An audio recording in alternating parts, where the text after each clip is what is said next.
Hey everyone, on this WTF Wednesday here on BS Talks. Today we got a good episode for you. We'll be talking about what happens to people when they steal a joke, more specifically Hassan Minaj's little thing that he has going on right now. Uh, Julian will be telling us about some Mexican aliens he knows about, and maybe that has to do with the missing F-35. I don't know. Come and see.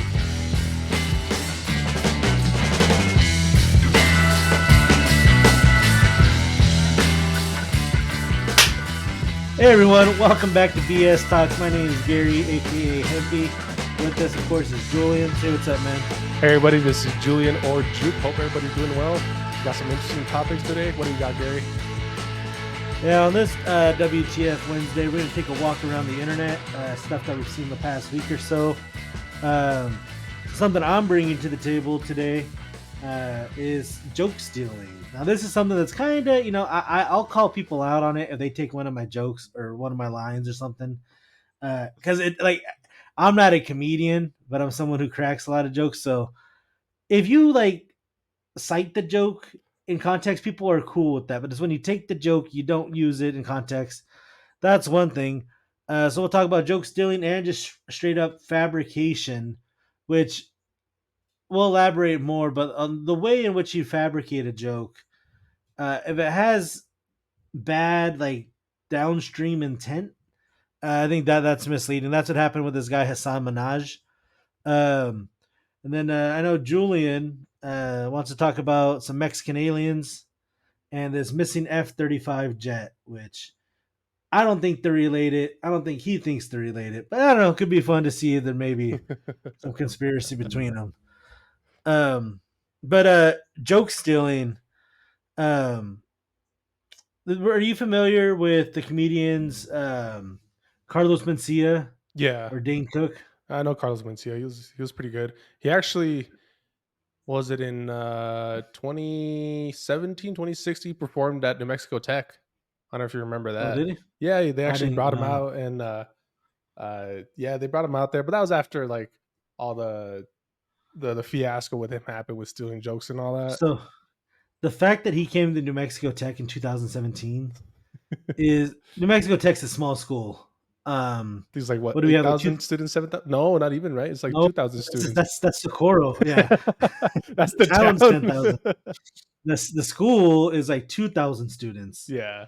Um, so this is a guy who used to have a Comedy Central special or show like as big as the Chappelle Show. Yeah. Like Mind Mencia was huge. Like I think my brother David gifted me a DVD box set of the first two seasons when I graduated high school. Like Oh shit.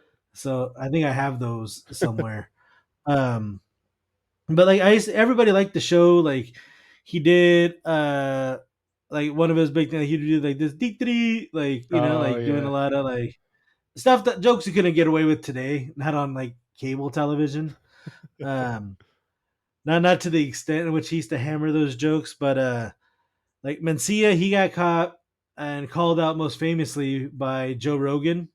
Joe Rogan called him out at the what's that place? The Comedy Store. Yeah. Like that was the big LA uh, thing. Like there's a whole thing where Rogan calls them out, uh, and then and like that ruined that was the beginning of the end for Mencia. Like he had um some runway in the sense that his celebrity didn't just run out right then and there. Um, but it did. I think if you were to look at like where his career went off the rails, and he's been doing a lot to try to get it back. I've seen him on a couple of interviews on various podcasts, and um, it'd be really interesting if Joe ever lets him on JRE for them to clear the air. That would be a Um, good podcast for sure. because like Joe Rogan got kicked out of the Comedy Store because of that incident. Yeah. Because Mencia was the person who was filling the seats in the Comedy Store. People were coming to see him. Like this is before Joe was one of the huge people of stand-up comedy. Everybody at this point, probably most people knew him for being the guy who hosted Fear Factor, Yeah. um, and then also maybe knew him for the guy who hosted the Man Show for a year and ultimately ran that into the ground. Um, but like within comedy, stealing jokes, uh, it's such a taboo. Like I think it happens to a lot of the. It used to happen a lot back in the day because if you're a headliner, someone like Mencia, and you steal a couple of open micers, you steal their opening acts. What are the chances that's going to come back to bite you in the ass? You know, Especially without social uh, media. I mean, it was hard to get those viral clips where people making good jokes and there were nobodies basically. But nowadays, you blow up on social media and people hear your joke. It's hard for someone to steal that. yeah, and I've heard of comedians who even they don't like watching stand-up specials from other comedians just for the fact that they don't want to be influenced by their style or their take, and then maybe make a joke along that side and be like, "Shit, was that my thought, or was that me trying to do Gillis, or is that me trying to do so and so?" Yeah. So I think that a lot of them are fans of comedy for a long time, but then they try to unplug for it to kind of keep their own viewpoint, their own perspective, and they're not trying to chase whatever that is getting big laughs at the comedy club. But this guy Hassan Minaj, his wasn't so much stealing jokes as it was altering stories, which uh, I mean we've all told a story to where we embellish it a little bit, right? Like Yeah. uh, it could be as simple as like, oh man, like dude, you should have seen this girl. She was a 10. Like, right? Like, It's like the joke we used to have at Tech is like, was it a regular 10 or was it like a Tech 10 where you have the goggles on and I've been having trouble. to give context to that, like the New Mexico Tech, what would it be? Male to female ratio. Demographics. Yeah, it was like 2 to 1. It was three Two to one. guys. It was 75%. Yeah, three guys for every one girl. Okay. So yeah, so it was a seller's market, I guess you could say, from a female's perspective. Like it was, they they they they could be they had the pick of the litter, so to speak, on the other way. Um, but yeah, the like modifying a joke to where yeah, like everybody's gonna embellish the truth a little bit, or they're gonna lie about the circumstance, or maybe the timing.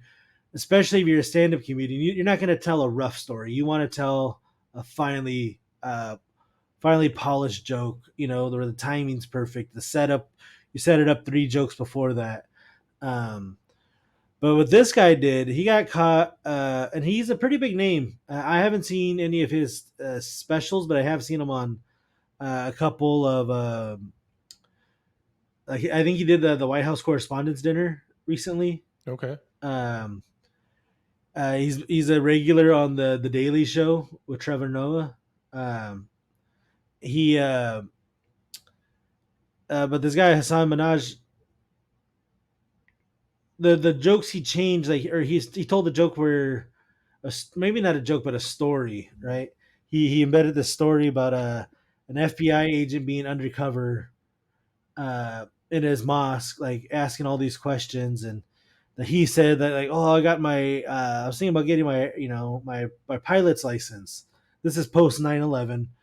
And then he's like, yeah, like a couple days later, I get thrown on the hood of a car. I'm getting handcuffed, and um, I guess the story goes something along those lines. And uh, he tells a story like that, and he's like, yeah, years later, I'm watching the news, and they show this guy saying this FBI undercover agent so and so. He's like, that's the guy.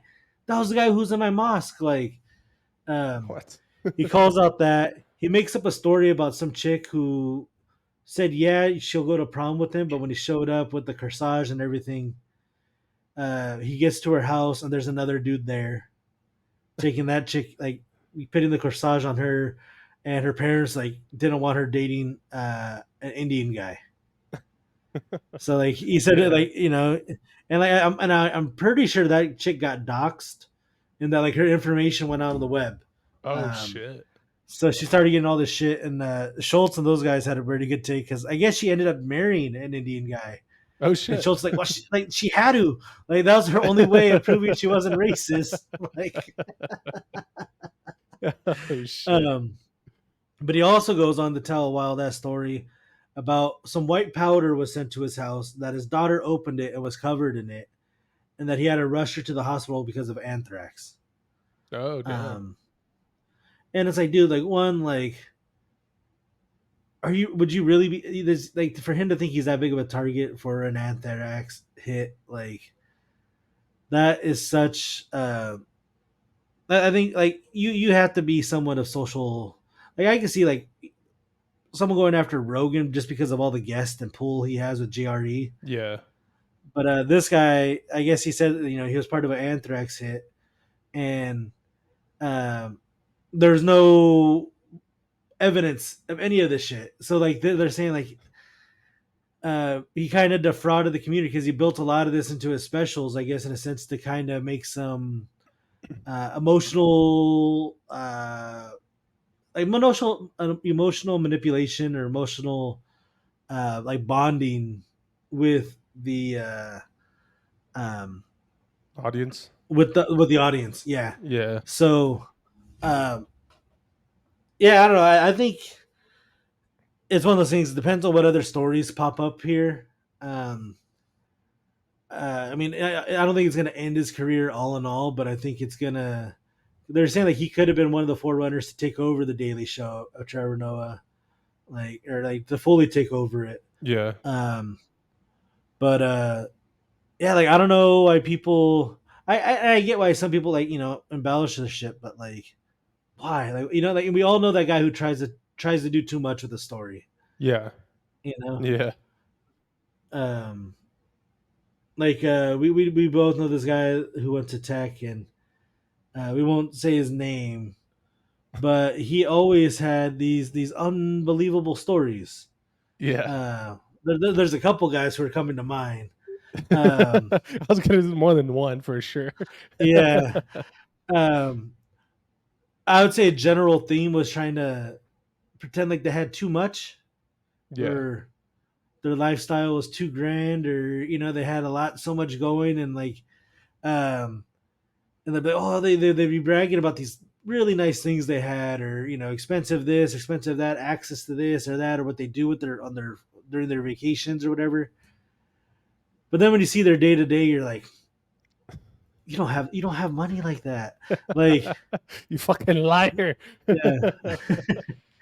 But I think it's easy to maybe trick a fellow 20-year-old, Yeah. especially somebody who's in college, who's broke, who like I mean, you had a Camaro that was 5 years old, 6 cylinder, Yeah. that you thought was the shit.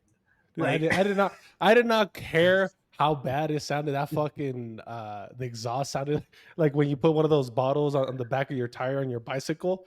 It sounded fucking terrible, but I love that thing. I didn't care. yeah, Julian thought he had a full blown race car with this fucking thing. And again, nice car. I'm not knocking anybody for having that generation Camaro or anything. Like, if you're into that sports car, it's cool. Like, it was a nice car. Julian thought it was a straight up Ferrari. Like, Hey, beauty's in the eye of the beholder, all right? yeah. Um, but I remember like even one of my students, like she was commenting on your car. She's like, "Oh, his car is so cherry." And I'm like, "It's fucking 7 years old, 6 cylinder. That like the rims are all scratched up. It's not like a 1969 Camaro. Like if you had a nice '69 Camaro, okay, that was all like I don't know if you've seen that Barracuda Rogan recently got rebuilt. Yeah, I saw that one. Oh, dude, like I love when people do that. Take an old car, but they make everything on it brand new. That's the way to go Um, when it comes to those classic cars. I get it if you're a yeah, car enthusiast and you want to keep that style and the that purist. yeah, exactly. If you want to keep it cool. But if you want to have a nice ride and actually enjoy it, yeah, just retrofit it and have an actual AC working on there. Um Yeah. but I think what it was with that car is it was the confidence way. It was the confidence I had with that car, Um, and I mean that's what gave it its appeal. but again, like but that, again, for an 18-year-old kid, 17, whenever you were when Yeah, you got it, like that was a very nice car yeah. for you to have in New Mexico. That was a very nice car for a little Mexican kid to have driving In around. my part of the woods, it was a nice car to have. Yeah, but like I was like, man, like not like when I went to high school, there was dudes who had like $50,000 trucks, and this is back in 2005. Like, Yeah. um,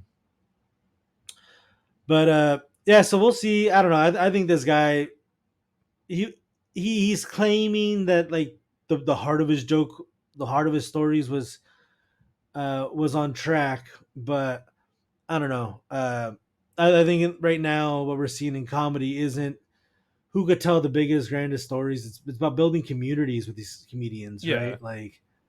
Um, like, dude, if I ever figured out the guys from Are You Garbage actually grew up rich, like that would be devastating, you know?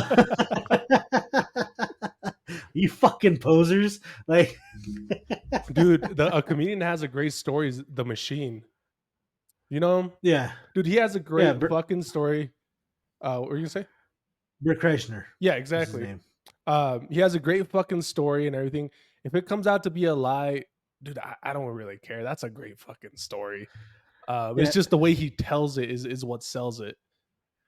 yeah. But see, like, let's say if he was using the machine and he was talking about like it, but he used the story of going to Russia to like highlight um how sad it was over there, and then like he's donating 20% of his proceeds from all his shit to help the people that he saw of in desperate need over there. You'd be like, oh, dude, like, man, like Bert, like, he's done so much for, like, if that story is modified so it wasn't just his epic party story, Yeah.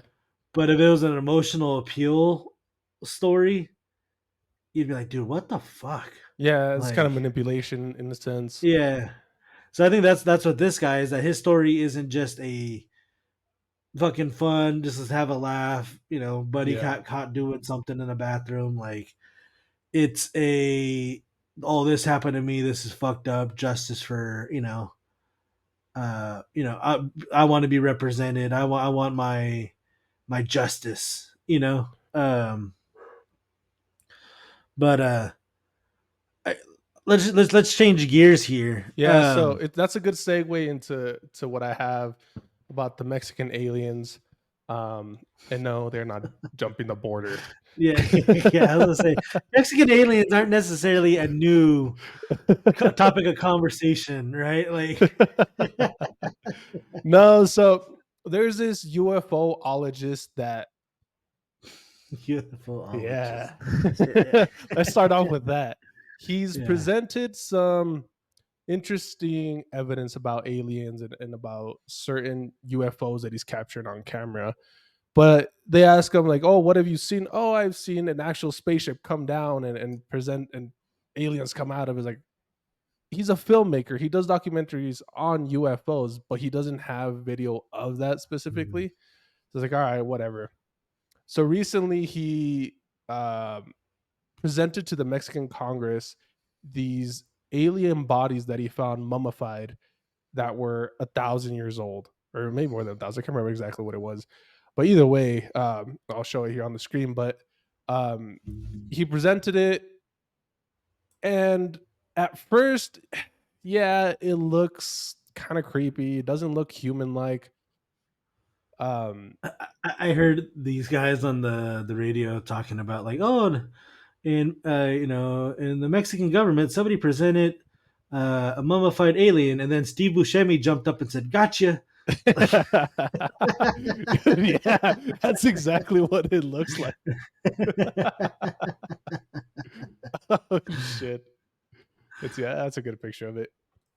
Yeah. Yeah, so it does seem weird that they're mummified and all that. Would it be half believable if he hadn't done this before? So in Ha- ha- 2017, yeah, in 2017, he presented a similar story where he found these mummified remains of aliens um, that were also 1,000 years old. and then it ended up being a bunch of body parts stolen from graves and a dog's skull and whatnot that were put together to be made look like an alien. And now he's Mm. presented this again. So it's kind of like, okay, you told this lie once before. What makes me say that maybe this time it's true? Yeah, so he's actually they did DNA, or they did try to like carbon date him. They would actually come back as being hundreds of years old. Yeah, so they were hundreds of years old. Well, the first ones were. I don't know about these ones. They actually Yeah. haven't let them out into public to be tested by a third party. But the other ones were 1,000 years old. But again, there were remains from babies, from dogs, and whatnot. And so it was just these mix and match of body parts. Mm. And so now they said, oh, the Mexican Autonomous University or whatever the fuck it is, I don't even memorize that, carbon dated these to be 1,000 years old, but he won't release them to have a third party actually confirm that. This guy, again, he's well known for the UFO evidence he's brought up, but he's always been kind of shady. And his name is Jaime Maussan. Um, yeah, I mean that's always the interesting story with these whistleblowers who come out, right? That Yeah. how believable are they about this totally unbelievable thing? Like, And dude, uh, don't get me wrong. If they give me evidence that there's aliens out there and the aliens is believable, cool, I'll accept it. But the problem is when they keep lying about it, it's hard to believe.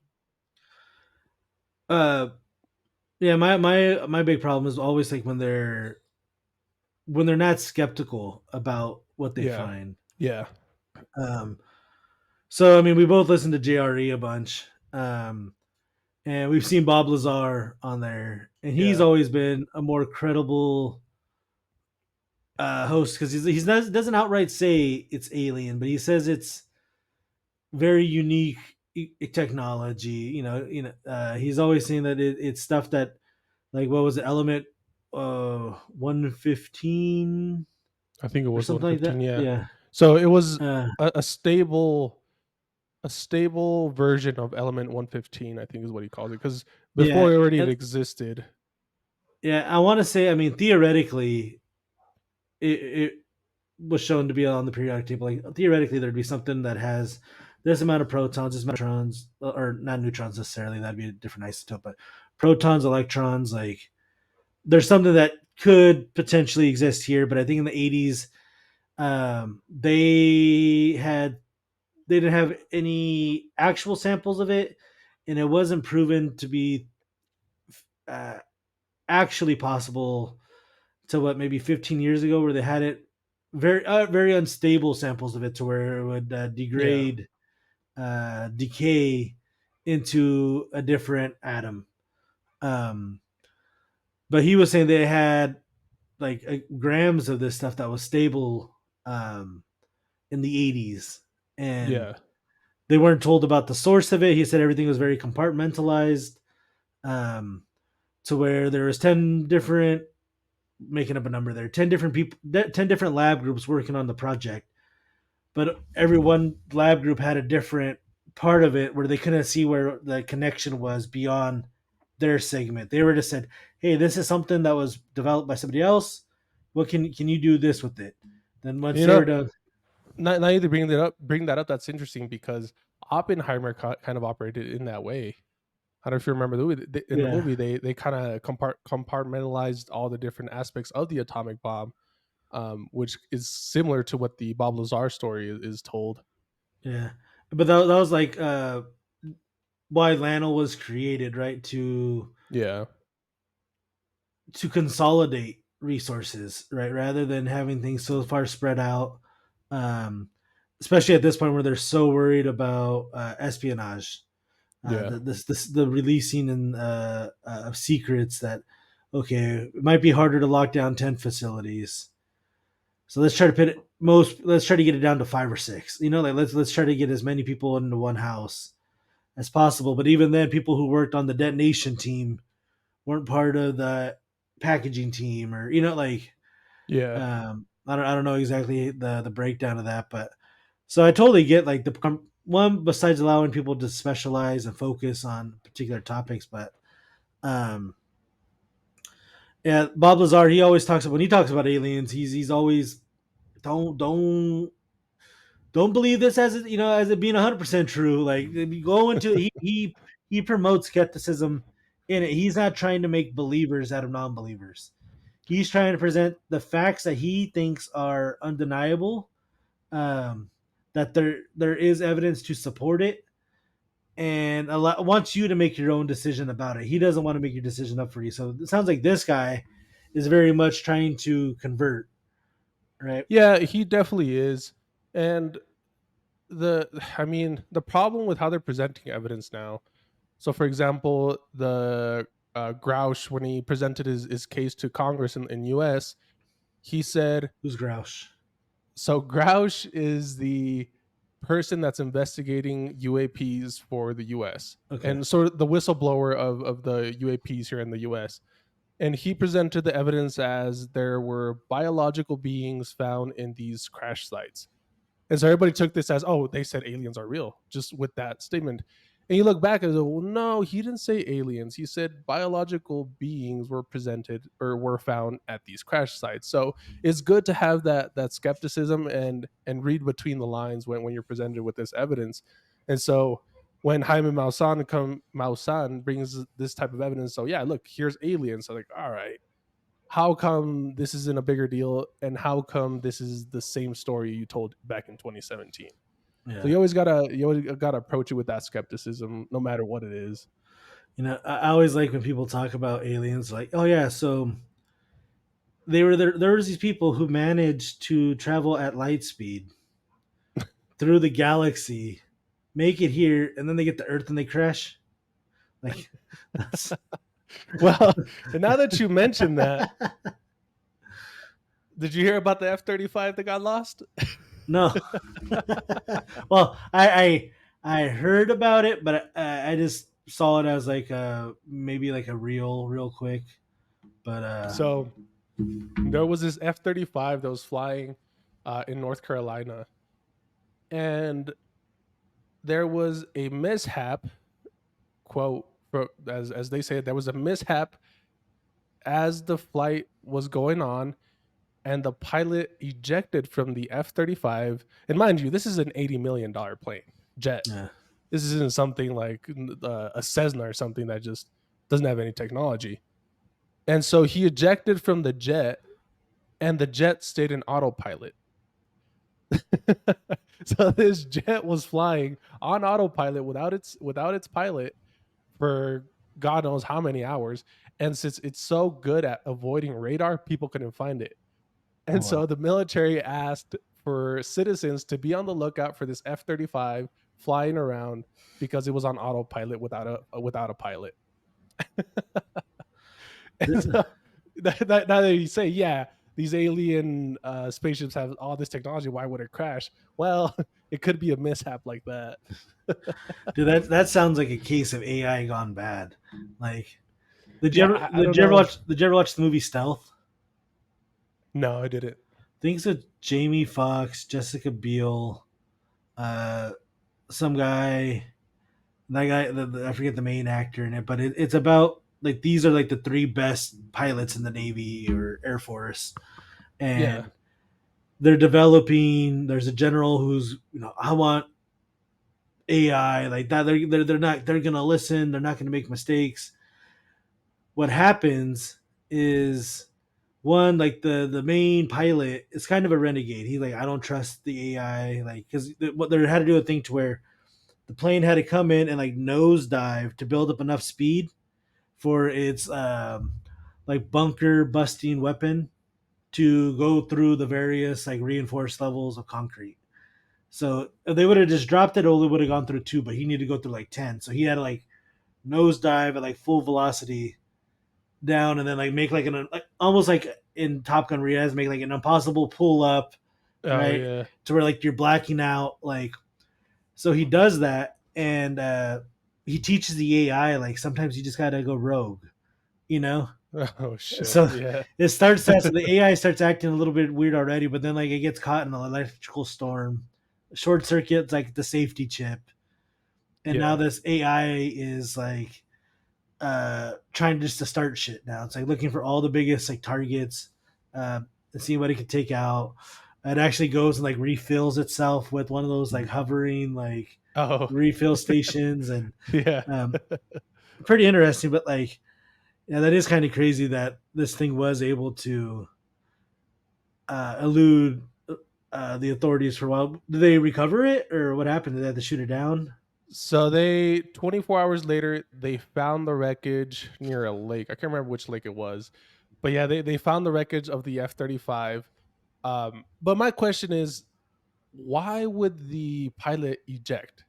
If the jet was obviously perfectly functional, why would he eject? I yeah, I mean maybe imagine if it was like a thing with AI and like they're like fuck this guy, you know, like Eject Cito, cuz. yeah. Dude, I was thinking about that That's movie two. today That's actually. two. Yeah, I was thinking about Too Fast Too Furious. How are you? Dude, for whatever reason, it popped in my head either yesterday or today. Um, just thinking about how ugly those cars were. Like They were Tyrese's, fucking ugly. like the Yeah. like the first two Fast and Furious movies, the way they did the paint jobs and the stickers on those things were Yeah. hideous. I mean, the old school muscle cars they had in it were badass, but in Too Fast and Furious, or both of them.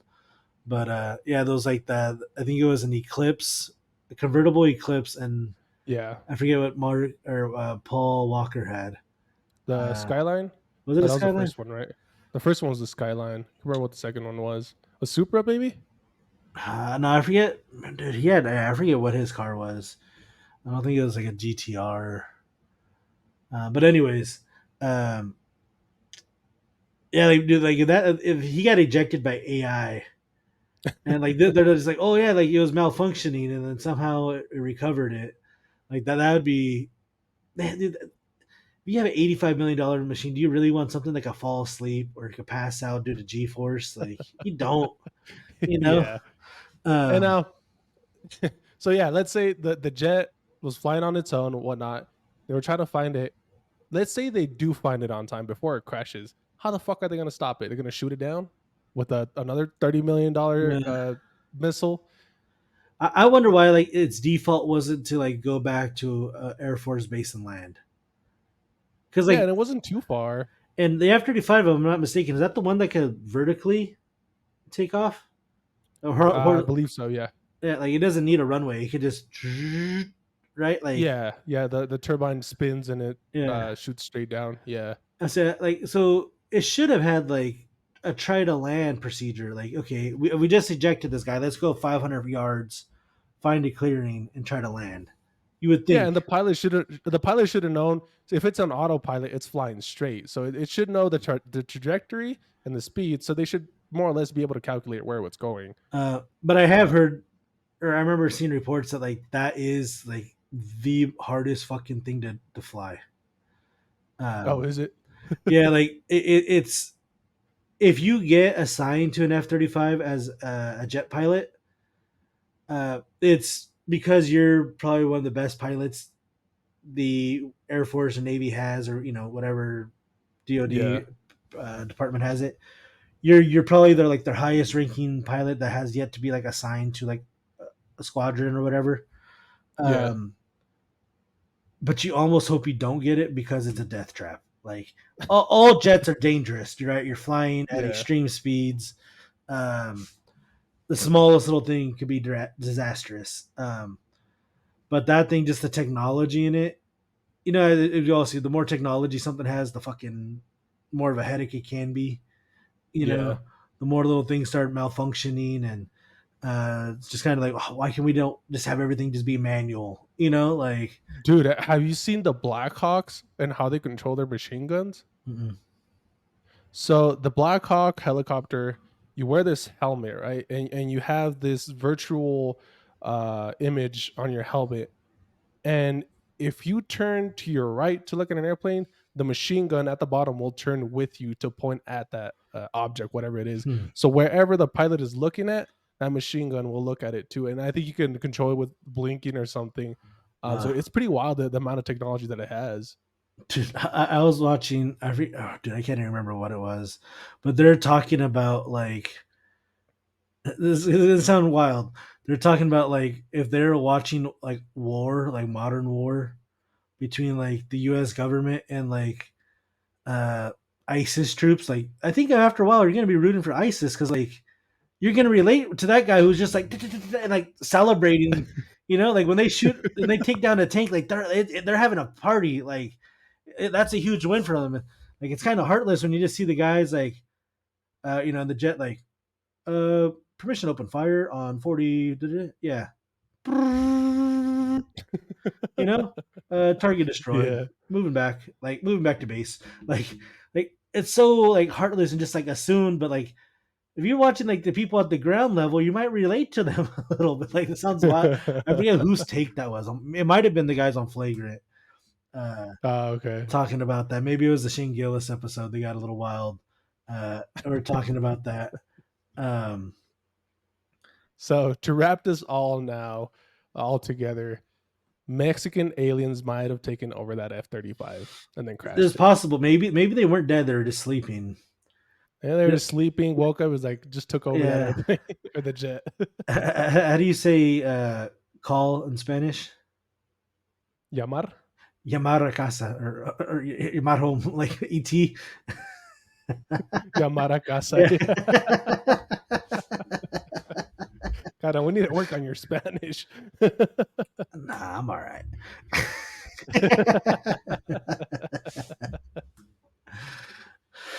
All right, guys. Well, I think that's it for today. Um, as always, give us a like, give us a follow on our various platforms. You can see our link tree for all the links. Hit subscribe if you haven't already. Uh, do us a favor, give us a share on your Facebook if you enjoyed the episode. Appreciate all the support we get. Thank you, guys. Thank you, everybody. Take care. Like and subscribe, and watch out for F-35 being flown by the aliens. Take care, everybody.